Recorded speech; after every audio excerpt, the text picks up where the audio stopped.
Bismillahirrahmanirrahim. Assalamu alaikum, dear students. How are you all? I hope you all are fine. Welcome to the science class 6th.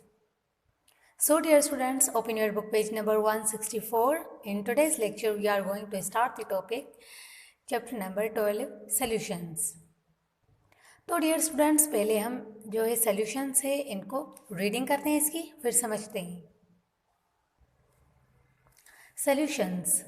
When we mix a solid with a liquid, we often get a mixture of two substances. If the solid dissolves, it spreads out in minute particles throughout the liquid, so they can no longer be seen. The amount of solid that will dissolve in a liquid depends upon the amount of liquid used and the temperature of the liquid. When no more solid will dissolve in a liquid, the solution is said to be saturated. Before that, the solution is unsaturated. This mixture of solid and liquid is called a solution. The solid is called the solute and the liquid is called the solvent. A substance which dissolves is said to be soluble. One which will not dissolve is insoluble. When an insoluble substance is mixed with liquid, small particles can be seen floating around in the liquid. This is called a suspension. Eventually, the insoluble particles will settle to the bottom of the liquid, forming a sediment. तो dear students, यहाँ पे मैंने एक plane page पे easy way में लिखा है ताकि आप लोगों को समझ आए. Solutions. The mixture is formed when we mix a solid with a liquid. Is called solutions. Solid क्या है? Solute है. और liquid क्या है? हमारा solvent है.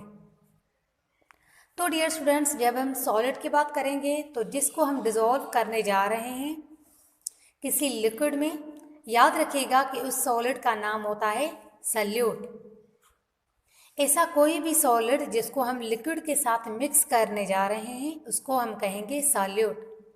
और जिस लिक्विड में हम उस सॉलिड को मिक्स करने लगे हैं उसको हम कहेंगे सॉल्वेंट. सॉल्वेंट क्या मैंने बताया. और जिस लिक्विड में हम इस सॉलिड को मिक्स करने लगे हैं उसको हम कहेंगे solvent. Liquid is refer to as solute and solid refer to as solute.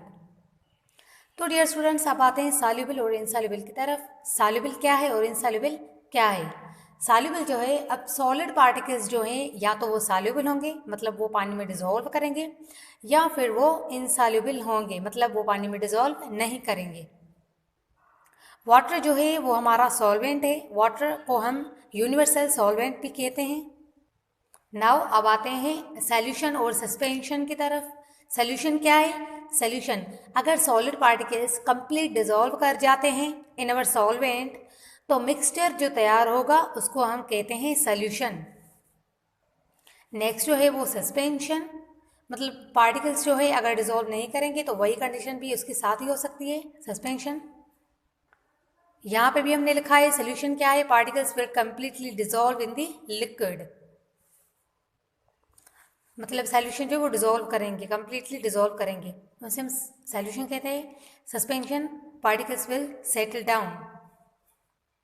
तो हमने यहाँ पे सेडिमेंट लिखा है. सेडिमेंट क्या है. Settle particles are called sediment. जो पार्टिकल्स सेटल डाउन कर जाते हैं तो हम उसे कहते हैं सेडिमेंट. तो डियर स्टूडेंट्स, अब नेक्स्ट पेज मैंने यहाँ पे प्लेन पेज पे लिखा है. यहाँ हम पढ़ेंगे कि हमारे जो सॉलिड पार्टिकल्स है वो डिसॉल्व किस हद तक करेगा, वो किन फैक्टर्स पे डिपेंड करता है. The amount of solid solute that will dissolve in the liquid solvent depends on, किस पे डिपेंड करते हैं. The amount of liquid used, the temperature of the liquid. मतलब 2 फैक्टर्स पे डिपेंड कर रहा है हमारा सॉल्युबिलिटी फैक्टर्स. सॉल्युबिलिटी फैक्टर्स एक ऐसा फैक्टर है कि हमें पता चल जाएगा कि एक चीज़ जो है वो मतलब जो हमारा सॉल्यूट है वो सॉलिड पार्टिकल्स को सॉल्यूट पहुंचाता है. मतलब जो हम सॉलिड पार्टिकल्स डिसॉल्व करेंगे लिक्विड में वो किस हद तक उस लिक्विड में डिसॉल्व कर जाएगा, किस हद तक वो सॉल्युबल होगा उस लिक्विड में. ये 2 चीज़ों पे डिपेंड करता है. मैंने आपको बताया the amount of liquid used, the temperature of the liquid. तो नंबर आते हैं पहले ए की तरफ, the amount of liquid used. जितना लिक्विड यूज्ड होगा उतनी ही ज़्यादा सॉल्युबिलिटी होगी हमारे सल्यूट में। फॉर एग्जाम्पल, अगर हम आधे गिलास में पानी में 1 टेप सॉल्ट का डालें तो वो डिजोल्व हो जाएगा।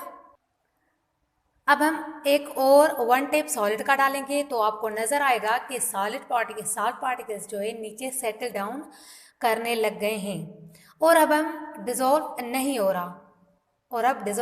रहा। अगर आप यही पानी की क्वांटिटी आधे गिलास के बजाय फुल गिलास कर दें तो आप ऑब्जर्व करेंगे कि यहाँ पर 3 टेप सॉल्ट स्पून आराम से डिजोल्व हो रहा है और 4th टेप स्पून जाके साल्ट नीचे सेटल डाउन होना शुरू करता है। इसका मतलब हमने जितना लिक्विड की क्वांटिटी को बढ़ाया उतनी ही हमारे सॉलिड पार्टिकल्स डिजोल्व होता गया। आते हैं बी की तरफ, the temperature of the liquid. मतलब लिक्विड का टेम्परेचर क्या है, यह भी इफेक्ट करता है सॉल्युबिलिटी को। इसका एग्जाम्पल भी आप घर पे कर सकते हैं। एक आप ले सकते हैं आइस कोल्ड वाटर और दूसरी तरफ आप ले गर्म पानी। अब आप दोनों में साल्ट को मिक्स करने की, डिजोल्व करने की कोशिश करें तो आप देखेंगे कि जो गर्म पानी है उसमें साल्ट जल्दी डिजोल्व होगा as compare to cold water. इसलिए जितना ज़्यादा टेम्परेचर होगा उतना ज़्यादा हमारा सॉल्यूट जो है वो सॉल्युबल होगा लिक्विड में। तो ये दोनों जो फैक्टर्स है ए एंड बी आप देख रहे हैं, मैंने आपको इनके एग्जांपल्स भी दिए। ये दोनों फैक्टर्स जो हैं उनका डायरेक्ट रिलेशन है with solubility. A solution can also be categorized on the basis of amount of solute dissolved in it. तो डियर स्टूडेंट्स, आपने देखा यहाँ लिखा गया है सॉल्यूशन की कैटेगराइजेशन। यहाँ पे सॉल्यूशन की कैटेगराइजेशन, पहले हमने मिक्सचर को कैटेगराइज किया 2 तरह से। नंबर 1 वाज सॉल्यूशन से एंड नंबर 2 वाज सस्पेंशन। अगर सॉलिड पार्टिकल्स कंप्लीटली डिजोल्व हो जाते हैं हमारे लिक्विड में तो वो होगा सॉल्यूशन, और अगर सॉलिड पार्टिकल्स कंप्लीटली डिजोल्व नहीं होते हमारे लिक्विड में और सेटल डाउन कर जाते हैं तो हमारे पास वो सॉल्यूशन के बजाय बनेगा सस्पेंशन।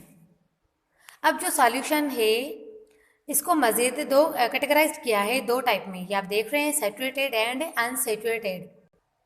ये जो सैचुरेशन है और अनसैचुरेशन है ये हमें डिफाइन करती है amount of solute dissolve in it.